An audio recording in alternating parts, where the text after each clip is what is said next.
Here comes Thomas. I'm the #1 engine. I shouldn't need to mention. Railway adventures. Hauling freight, I'm never late. Railway adventures. Look, here come a friend. Percy, Toby, Edward too. Henry, Gordon, and James too. Red and green and brown and blue. I'm #1 and I know it's true. Following the tracks and right on time. I'm coming down the line. We are really useful, that's for sure. It's Thomas's Railway Adventures. The biggest ever oil tanker is coming to live on the island of Sodor. And you know, since there were a few trucks in the shunting yard, Thomas and Gordon are called to meet the big oil tanker. Gordon knew this oil tanker very well.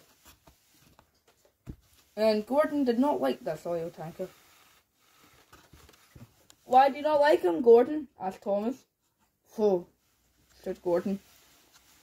He's just a bit too big for his own buffers, he said. I don't really like him very much. What do you mean too big for his own buffers? Asked Thomas. Well, he's always complaining, and he's a very big, grumpy oil tanker, very much. Oh, well, he doesn't sound very good now, does he? He is not any good, Thomas.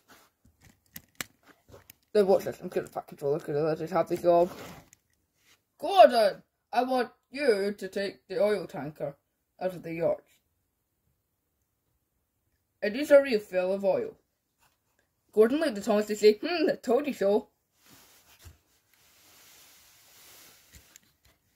You know what, I'm always called for big important jobs like this, said Gordon. Ha! Yeah, I'm the #1 when it comes to moving big tankers like this. Hello? Went Gordon's whistle. Yeah, that's the best whistle sound I can make, but it sounded big. I'll just move over to here so it's easier to record. Yeah, I was just talking to the camera there. Whoa. Hello there. My name's Gordon. The tanker didn't even turn to look at Gordon. He just stared, a mighty stare, forwards.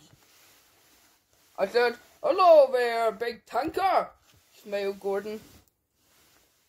The old tanker didn't say anything. He doesn't look very friendly, said Thomas. He's not very friendly, said Gordon. The old tanker looked quite cross. Now what do you want? He said angrily. Excuse me, Mr. What's your name? Bentley, said the big tanker. Oh, yeah, hello, Bentley. Bentley, we're gonna have to... Oh, you're not taking me out of here, he called. Okay, said Gordon, and slowly reversed. This oil tanker didn't seem very friendly to Thomas or Gordon. They just looked sad all of a sudden after talking to Bentley. Ha! Bentley's nothing but a nuisance, said one of the trucks. Bentley's nothing but a nuisance. Even Gerald said so. Yeah, Bentley's just a nuisance. He isn't very good. He's not worth your time, guys. Leave me alone, all of you, he snapped. Or else I'm gonna get my engine and I'm gonna bump into you. You don't even have an engine, dear. Well, I can bump you either way. Next time an engine comes in, I'm gonna make sure I bump very hard. Not gonna even try to put on my brakes. Well, Bentley, let's go. No, you're not taking me! He quickly slammed on his brakes and almost knocked himself over just to stop Gordon moving him. Oh, okay. Gordon quickly reversed in fear. Bentley was very scary. Gordon just shunted Thomas back with him. Whoa, Gordon, whoa. Slow down there. Come on, let's just go back to Bentley. That's our job. Okay, Thomas. Now, Bentley wasn't a very friendly oil tanker. Not a lot of trucks really liked Bentley. Oh, hello again, Big Bentley, smiled Gordon, trying to make Bentley seem big. Bentley was certainly taller than he was. He even had a bigger face than Gordon. Now what do you want? He said in a very angry voice. Now, to the kids watching this, even though you shouldn't be watching this if you're a kid. You have to be 13 and up. This is the pure definition how not to treat your friends. Gordon was trying to smile his biggest smile and try and be very friendly to him. I hear you need help filling up an oat. Then Bentley rudely interrupted. I don't need any help. Now get out of here. Oh no. Gordon started to shake with fear.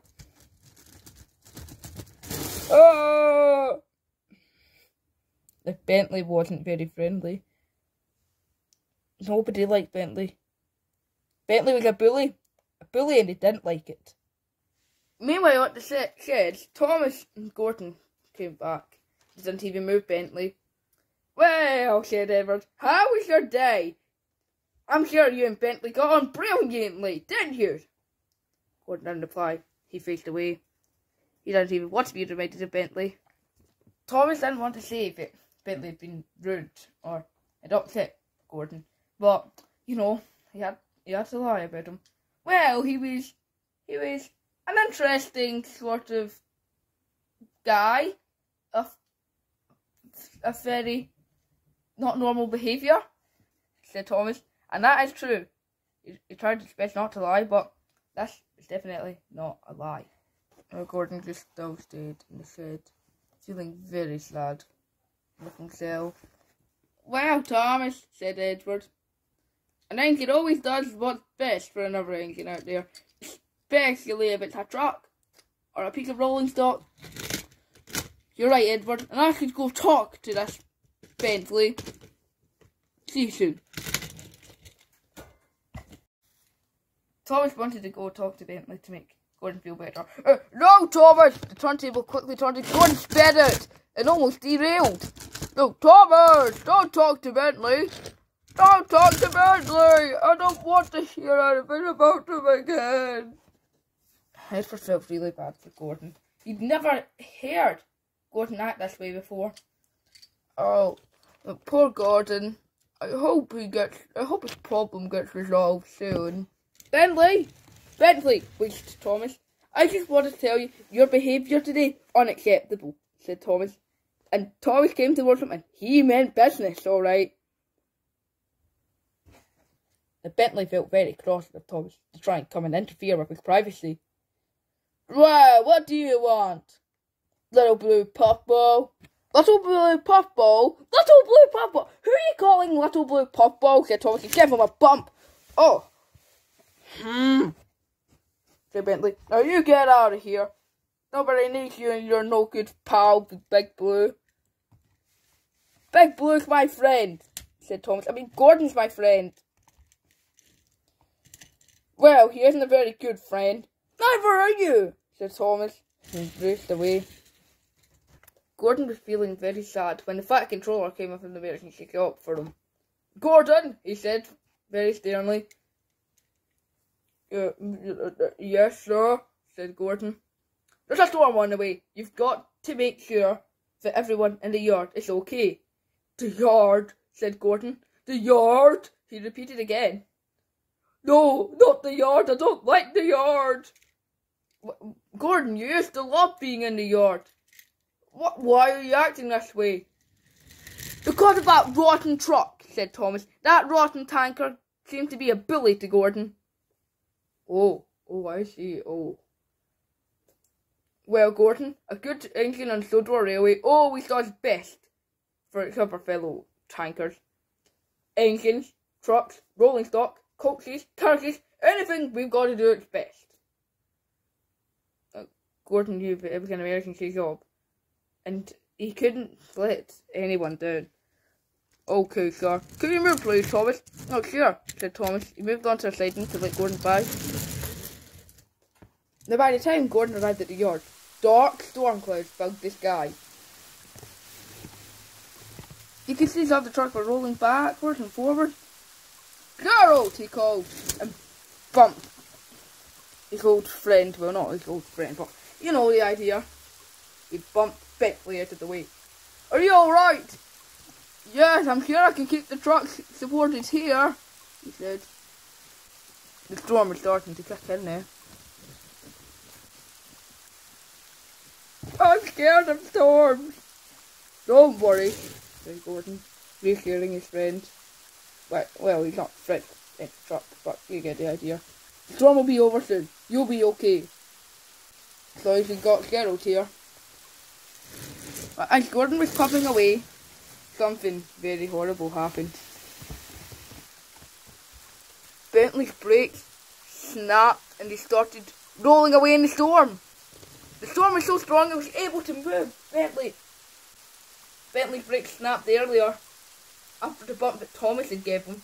Nobody knew that was what happened. And Thomas is not going to get busted for this, trust me. But Bentley was rolling away and there was nothing anyone can do for now. Bentley! The truck called as Bentley rolled away. Ah! Now they were battening down all the hatching at Tidmouth Sheds. Everyone was very worried what the storm would do. But then the back controller came running, almost knocked down off of his feet by the storm. He called to Gordon. Gordon! Gordon! He shouted as loud and as hard as he could. Yes, sir, said Gordon. There's an emergency job again. What is it? He said. Bentley, the big tanker's rolling away. His brakes had snapped. I'm on it, sir. Gordon really did not like Bentley, but an emergency job he couldn't say no to. Gordon turned and turned and turned again, turned around and turned, and then he steamed off. Bentley was still rolling away. He was rocking side to side as Gordon coupled up to him and tried to slam on his brakes. Ah! Help! Help! Gordon tried to pull against the storm, but he was unable to. Gordon's wheels just slapped and slapped and skidded and slapped and slapped and slapped again. Thomas heard the call for help and quickly raced towards them. A bit ahead they could see D199. Turn back! He called. Turn back! Gordon, still desperately trying to cut the track, was unable to stop still. But then they heard beep beep. It was Thomas coming right towards them. Oh, I'm gonna crash! He called. Beep beep. No, you're not. Thomas quickly coupled up to the back. How did he get there?